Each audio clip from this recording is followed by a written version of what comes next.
welcome to my kitchen. It has been a crazy day. The weather is pretty nice, so we were outside as much as possible. And now I have got to hurry to get supper on the table. And my son requested porcupine balls. So let's get started. If you have never heard of a porcupine ball before, don't worry. I hadn't either until I married my husband. My mother-in-law always made them, and the kids love them, and my son loves them. But my son loves them cooked a little different than you would traditionally cook them. Traditionally, after you make the meatball, you would cook it in like a tomato and broth sauce. But my son doesn't like that. He likes his with brown gravy and mashed potatoes. So what I do is I take a baking tray, I line it with parchment paper, and then I have one of those wire oven safe racks that I put in there.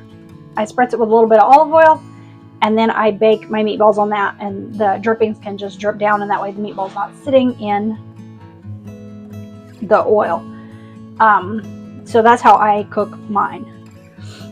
But a porcupine ball, I don't know the history on it, but it reminds me of the stuffing inside of a stuffed pepper. But I don't like stuffed peppers. But I'm pretty sure it's like the same thing. You can add or do whatever you want to this. So I'm not going to judge you. Whatever you want in your porcupine ball, put in there. So in my bowl, I have got about 1.5 pounds of fresh hamburger. And to this, now that I've got one hand all sticky, which I should have waited to do, I'm going to add some Worcestershire or Worcestershire or whatever you want to call this stuff. I'm just going to add some in there. About a tablespoon. Good bit of salt. Pepper. You can add any seasoning you want. I'm not going to judge you. I'm going to do 1 egg. There we go. I've got about a cup of cooked rice. Now if you want to use brown rice, white rice, jasmine rice, whatever you want, just get your rice in there. I'm going to start mixing this together.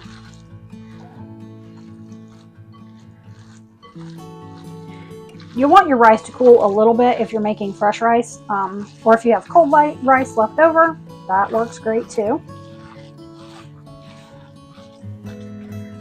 Now I'm going to add, I had a block of white cheddar left, so I just scraped that, or shredded that up. Shredded that, I'm going to throw that in here, mix that in.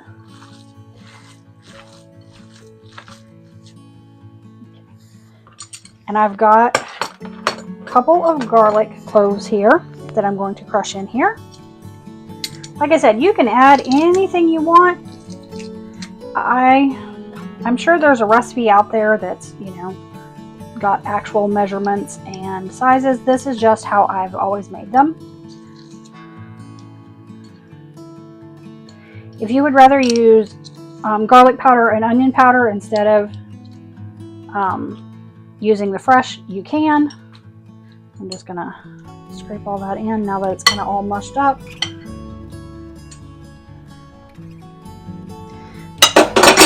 And I've chopped up 1/2 of a small white onion. I'm going to put that in there.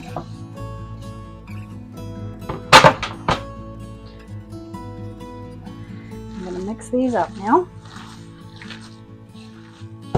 They're really easy to make.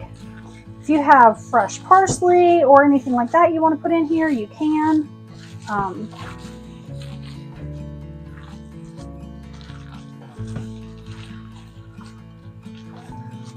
I'm just going to do it like this.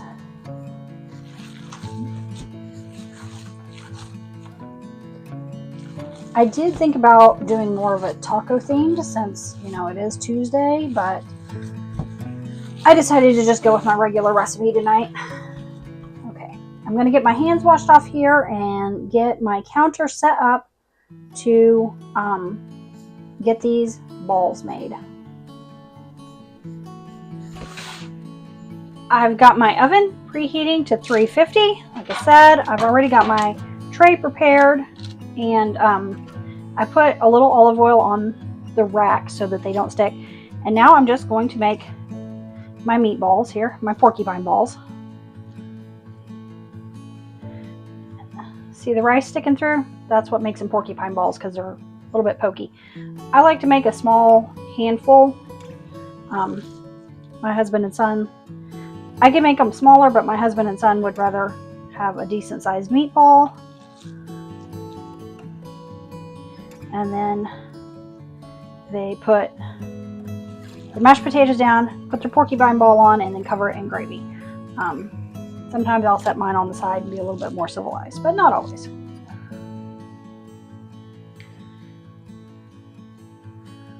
Let me get these all shaped up here, and then we will get them in the oven. And I will let these bake for 20 to 25 minutes. We want them to be done all the way through. And it just depends on how big you make the porcupine balls, how long they're going to cook. So keep an eye on them.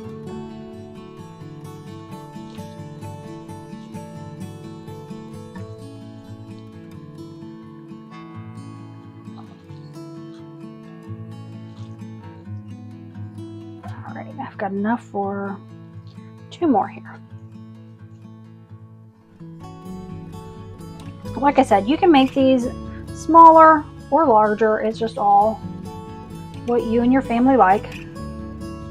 All right, these are ready to go in the oven. So this made 10 porcupine balls. All right, I am going to grab porcupine balls out of the oven here.